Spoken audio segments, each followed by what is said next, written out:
Hey there, everybody. Jeff Dowling here with Our Curious World, bringing you another story of the mysterious, the unexplained, and the just plain weird. Today, I thought it might be interesting to look into a mystery having to do with the early years of aviation. In this case, we're going to look into the most famous of all aviation disasters, the destruction of the massive German airship Hindenburg in 1937, to determine whether that single disaster is what really spelled the end of the age of airships, or whether the massive titans of the skies were doomed regardless. So let's get into it. Ever since I was a kid, I've always been fascinated with airships. In fact, I once even got a chance to ride on the Goodyear blimp, as evidenced by the card shown here that was signed by the pilot of the ship as proof of my adventure. Who turned out to have also been the brother of the captain of the ship I was serving on at the time, which I thought was pretty cool. While I like blimps in general, however, I was especially enamored with the great silver airships that ruled the skies over Europe and the Americas during the first 4 decades of the 20th century. While I'm not old enough to have actually seen one of these behemoths in person, believe it or not, I can only imagine what a thrill it would have been to watch one of these 800-foot-long cylinders of hydrogen, or in the case of the American airships of the era, helium, glide silently through the air like a stealthy whale, their very size commanding the respect and awe that has no modern equivalent today. Of course, they're gone now. With their demise, I think the world lost something that can never be replicated, which is kind of sad.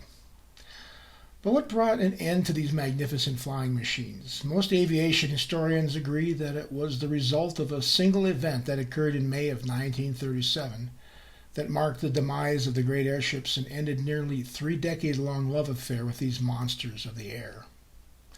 For those unfamiliar with this most famous of all aviation disasters, on the evening of May 6, 1937, the massive German airship Hindenburg was just completing its first crossing of the Atlantic of the 1937 season and was about to tie up at the mooring mast at Lakehurst, New Jersey, when it suddenly burst into flame and crashed in spectacular fashion in front of thousands of spectators.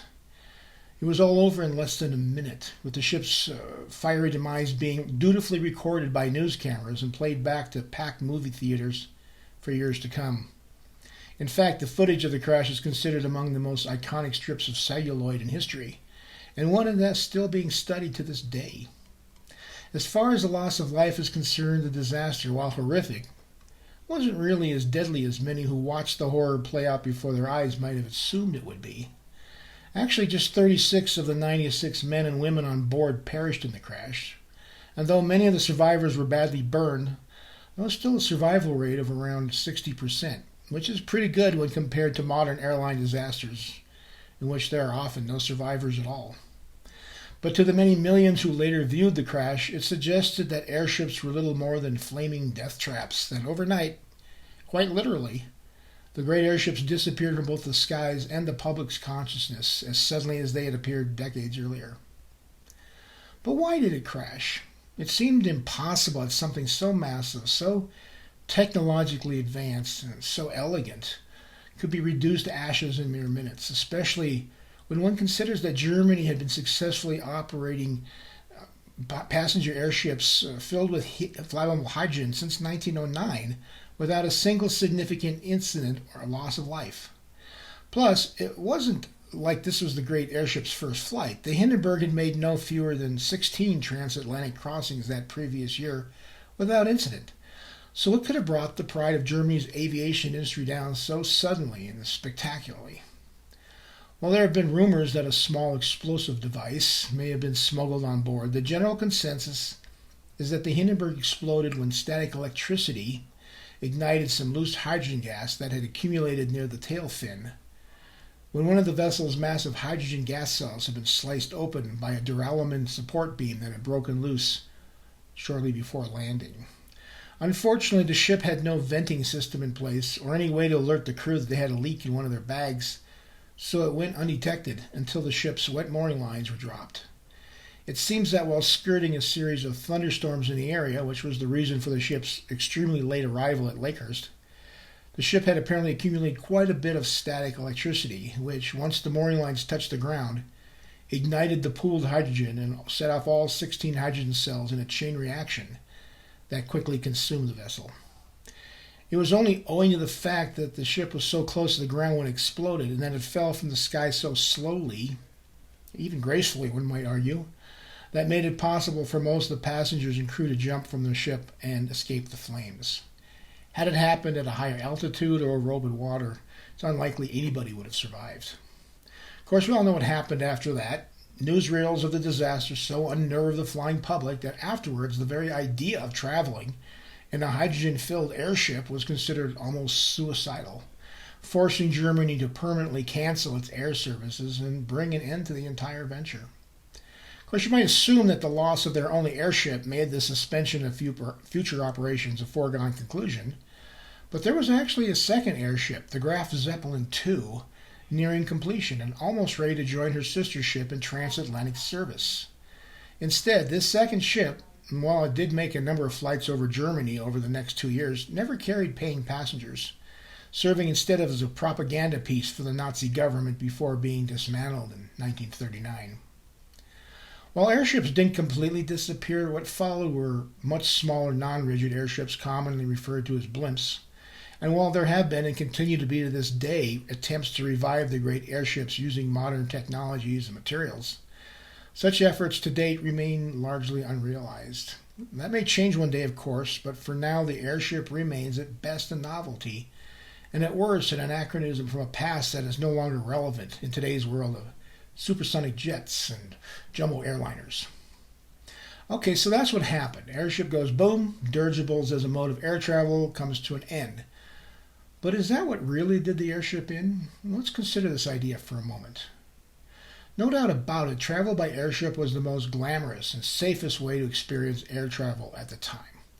It should be remembered that passenger planes at that time, at least until the mid to late 1930s, were small, noisy, and crude affairs barely capable of flying 100 miles an hour or going any farther than a few hundred miles at a time. The Ford Trimotor, shown here, is a good example of what was considered cutting-edge technology at the time. Though slightly faster than an airship, it was loud. It could only carry maybe a dozen or so passengers, and it often proved to be more of a test of endurance for its riders than anything else, especially when it had to make frequent stops required for refueling. In fact, considering the cost of a ticket at the time, cheaper than a ticket on an airship, but still considerable nonetheless, at the time it took to make one's way any great distance, it would have actually been more comfortable, faster, and less expensive to have made the same journey by train. The airship, in contrast, was like a floating cloud, and it was far more quiet, stable, and considerably safer than airliners of the era. And whereas most passenger planes at the time could carry only a couple of dozen passengers, the Hindenburg had accommodations for up to 72 people. And best of all, it could stay aloft for days at a time, giving it a range measured not in hundreds of miles, but in thousands of miles.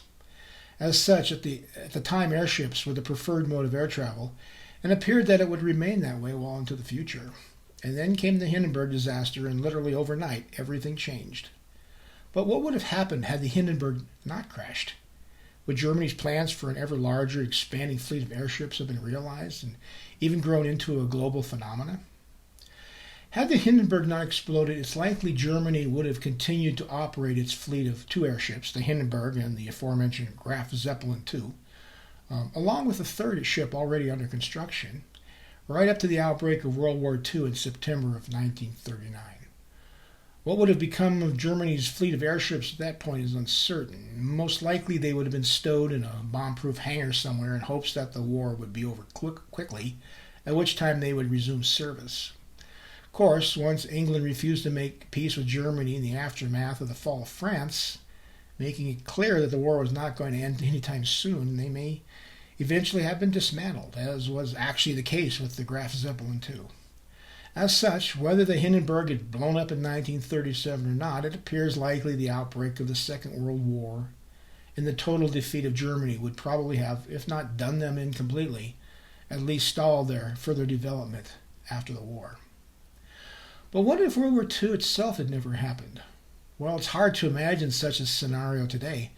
The fact is that senior German military officers had a plan to remove Hitler from power, if he went forward with his plans to invade the Sudetenland region of Czechoslovakia in 1938. Had not Britain and France effectively handed the region over to Germany at Munich in a futile effort to avert another European war, it's entirely possible that Hitler might well have been removed via a military coup, and World War II never happens. That's a long shot, but it's a real possibility, one that might have occurred were it not for Neville Chamberlain's willingness to surrender land to Hitler that was never his to give away in the first place. Had that been the case, what would have become of Germany's great air fleet then? Well, most likely it would have continued operating well into the 1940s and possibly beyond, and even expanded to include not just transatlantic service, but global flights as well. Undoubtedly, the Hindenburg and the Graf Zeppelin II would have been joined by even larger and more luxurious airships, some of which might have reached lengths of over 100 or 1,000 feet and have been capable of carrying 100 passengers or more, making airship travel the most prestigious way to travel, at least for the well-to-do. It might have even tempted other industrial powers to once again try their hand at building airships, as they had tried to do earlier without much success, and so compete with Germany for such a lucrative market, filling the skies of the 1940s with massive airships from various countries around the world. But such would not have lasted long. There was a major threat to the great airships that nothing could stop, and it wasn't explosive hydrogen, but something even more deadly: economics. And in this case, economics in the form of the aforementioned airplane. Remember how we discussed that the early airliners were small, noisy, unsafe, and short-ranged affairs, especially when compared to travel by airship? Well, that all began to change in the mid-1930s when the American aircraft manufacturer Boeing introduced the world's first airliner, the Boeing 247, seen here. First flying in 1933, not only was it twice as fast as the trimotor, but it was nearly 3 times faster than the fastest airships. Though it could only carry a fraction of the paying passengers the Hindenburg could, and still had a very limited range of just 750 miles, it was a huge technological leap over earlier airliners, and one that would prove to be a harbinger of what was to come. And the world wouldn't have to wait long. Just a year after Boeing introduced its revolutionary airplane, another aviation manufacturer, Douglas Aviation, introduced its own version of a modern airliner in the form of the DC-1, a similarly designed airplane that was not only slightly faster than Boeing's plane, but had a range of 1,000 miles. The basic design proved to be so successful, in fact, that it was modified until it morphed into one of the most famous and ubiquitous aircraft ever made, the DC-3, of which over 16,000 were eventually built, if one includes its military variants, the C-47, and some of which continue to fly to this very day. While further development of civil aviation slowed during World War II because of the emphasis being placed upon building military aircraft, even then 4-engine variants of the DC-3 began coming online. The earliest of these was the DC-4, shown here, which first flew in 1942 and was not only capable of flying at just under 300 miles an hour, but of carrying as many as 86 passengers and flying an impressive 3,300 miles, 3 times that of the DC-3. Just imagine, however, how much faster civil aviation would have developed if the war hadn't come along. Even more resources could have been thrown into developing ever larger and faster airliners, likely resulting in planes that did not see service in our timeline until the late 1940s and early 1950s, already plying the airways as early as 1942. The jet engine as well would likely have been developed for civilian use much earlier than was eventually the case, possibly taking to the skies in the late 1940s, as opposed to 1958, the year the Boeing 707, the world's first successful jetliner, went into operation, ushering in the age of jet travel. Yes, I know the jet-powered British de Havilland Comet first flew in 1952, but design flaws that ended in several mid-air disasters soon grounded the plane, delaying the jet age of air travel by some 4 years. So what does this all mean for the great airships? Disaster. Not of the type the Hindenburg suffered, but an even greater one in the form of economic insolvency. Unlike airplanes, airships are very expensive to build and operate, whereas airplanes are comparatively cheap and far, far more profitable to operate. This is why a ticket on an airship in the 1930s was so expensive. For example, a single one-way flight from Germany to the United States cost the modern equivalent of over $10,000, making airship travel accessible to only celebrities and the very wealthy. Plus, airplanes were much faster than airships, which, due to their sheer size and the drag they generated because of it, were comparatively slow. Both the Hindenburg and the Graf Zeppelin II, the two most advanced dirigibles ever built, had a top speed of just over 80 miles an hour, about a third as fast as the average airliner at the time. And while it's possible that more powerful engines and improved streamlining might have brought that top speed closer to, 100, 120 miles an hour in later airships, that was still far slower than the average airliner of the 1940s could fly. The biggest problem was that there was no way to make them much faster, whereas the top speeds of many of the airliners coming online in the early 1940s was increasing substantially with each new iteration. Though airships were still a more comfortable and elegant way to fly, it would have soon become apparent that they could not compete with aircraft that could make an Atlantic crossing in one day, as compared to the 2.5 days required to make the same journey in an airship. Plus, airships were not just competing with ever faster and more luxurious airliners, but with cruise ships as well. Of course, airships were considerably faster than even the fastest ocean liners, which generally require a full week or more to make the crossing even today.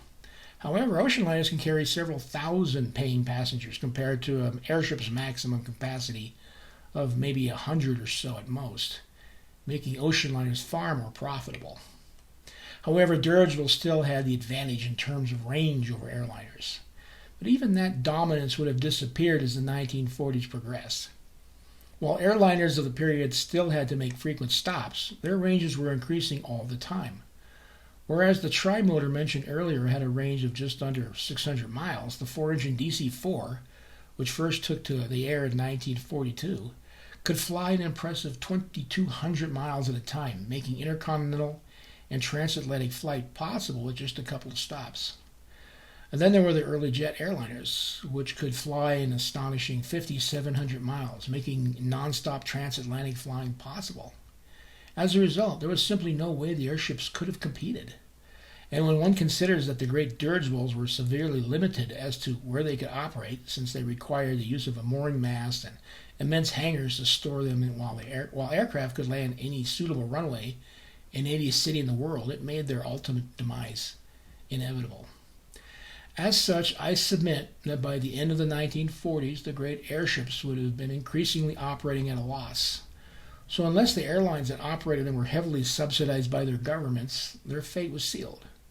As a result, it's likely that by the early 1950s, the massive dirigibles would have been retired one by one, and while some may have continued to fly as late as the 1960s, though mainly as tourist attractions rather than as a regular form of air travel, their end was inevitable. The Hindenburg disaster, along with the outbreak of World War II, may have ended the airship's reign early in our timeline, but even without these factors in play, it was only a matter of time until they were pushed out of the sky by faster, sleeker, and cheaper airliners. Their end may have been less abrupt and spectacular than that afforded by the spectacle of the Hindenburg exploding, but it would still have ended just as completely, and in doing so, it would deny future generations the opportunity to watch one of these great behemoths make its way over our cities, and so deprive us of ever being a part of the awe and wonder that was the golden age of the airship. Hey, if you found this video interesting, I'd appreciate it if you'd hit that like button and consider subscribing to see more stories like this from our curious world. It's the only way to grow this channel, so your help is not only important, but is greatly appreciated. Hey, also, if you're interested in the history of early aviation, including the development and evolution of both lighter and heavier air machines, I wrote a book a few years ago you might find interesting. It's called Phantoms of the Skies, The History of Early Aviation from Antiquity to the Wright Brothers. It's available on Amazon and Barnes & Noble. I'll also leave a link to the publisher's website in the description below. So, hey, check it out. So, here's your final thought of the day. A good landing is one from which you can walk away. A great landing is one after which you can still use the airplane again. Bye for now.